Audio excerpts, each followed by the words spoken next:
গতকালকে Times of India সহ ভারতীয় সংবাদ মাধ্যমগুলোর একটা খবর বাংলাদেশিদের জন্য দারুণভাবে চমক সৃষ্টি করেছে। গত পরশুদিন বৃহস্পতিবার ভারতের লোকসভায় পররাষ্ট্র বিষয়ক যে সংসদীয় স্থায়ী কমিটি তারা তাদের কাছে একটি প্রতিবেদন জমা দেওয়া হয়েছে এবং সেই প্রতিবেদনই মূলত এই খবরটার উৎস। তো সেখানে আসলে কি বলা হচ্ছে, কেন এটি গুরুত্বপূর্ণ? তো এটি এ কারণে গুরুত্বপূর্ণ যে মানে এই সংবাদটি বাংলাদেশের আহ, পলায়নকারী সরকার প্রধান শেখ হাসিনা তার ক্ষেত্রে যে ভারত সরকারের নীতির পরিবর্তন কিনা এই আলোচনা কিন্তু সামনে আসছে।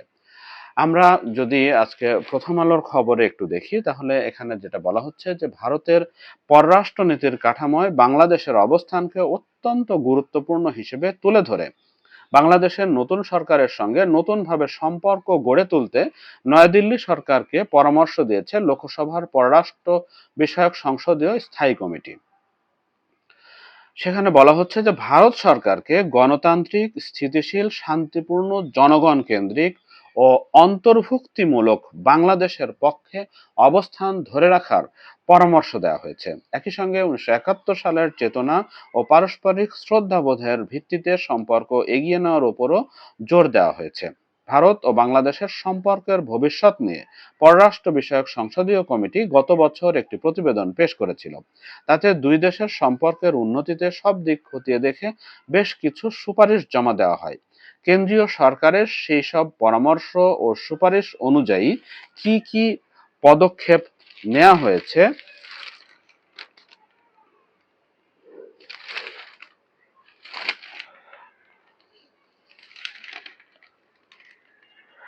তা সবিস্তারে জানিয়েছে। তা সংযোজন করে গত বৃহস্পতিবার লোকসভায় পেশ করা হয় পূর্ণাঙ্গ প্রতিবেদন।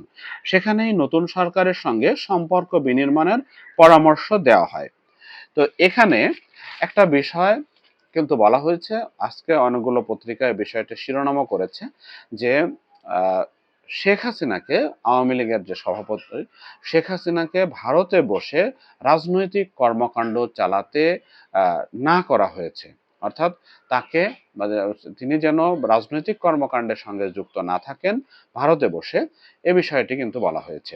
অর্থাৎ ভারতে বসে মাঝে মধ্যে যে টেলিগ্রামে বিভিন্ন মিটিং বা বিভিন্ন ধরনের কর্মসূচিতে যুক্ত হওয়া, তারপরে অডিও বক্তব্য প্রদান, তারপরে আন্তর্জাতিক সংবাদ মাধ্যম সহ ভারতীয় সংবাদ মাধ্যমে সাক্ষাৎকার প্রদান। তো এই সমস্ত বিষয়গুলো যখন সামনে আসে তখনই কিন্তু বাংলাদেশের জনগণের মধ্যে একটা প্রতিক্রিয়া তৈরি হয়। তো সেই প্রতিক্রিয়াটাই ভারতের জন্য একটা অস্বস্তিকর অবস্থান তৈরি করে, কারণ ভারত তার আশ্রয়দাতা। তো এই বিষয়টাই সম্ভবত আমলে নিয়ে ভারতের এই পররাষ্ট্র বিষয়ক স্থায়ী কমিটিতে এই মানে পরামর্শগুলো দেয়া হয়েছে বা এই নির্দেশনাগুলো দেয়া হয়েছে।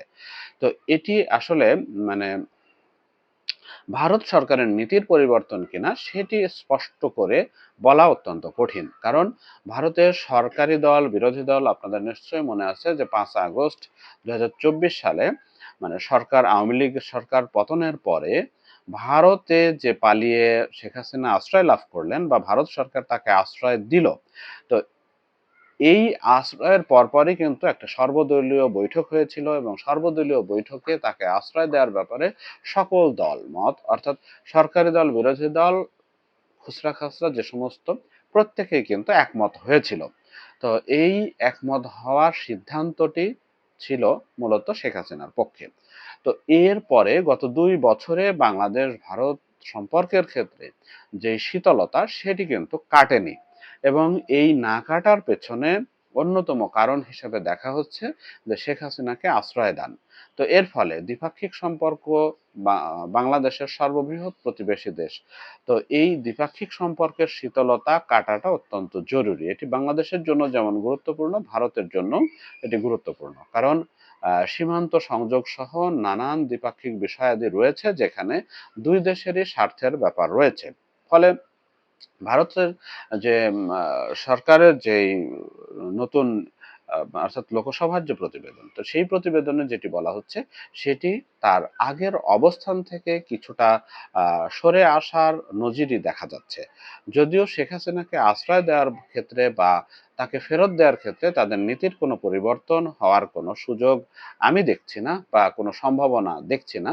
তবে দ্বিপাক্ষিক যে সম্পর্কের ক্ষেত্রে যে ইয়েগুলো রয়েছে, প্রতিবন্ধকতাগুলো রয়েছে, সেগুলো কমিয়ে এনে একটা উষ্ণ সম্পর্ক তৈরির একটা সম্ভাবনা বা উদ্যোগ দেখা যাচ্ছে ভারত সরকারের মধ্যে।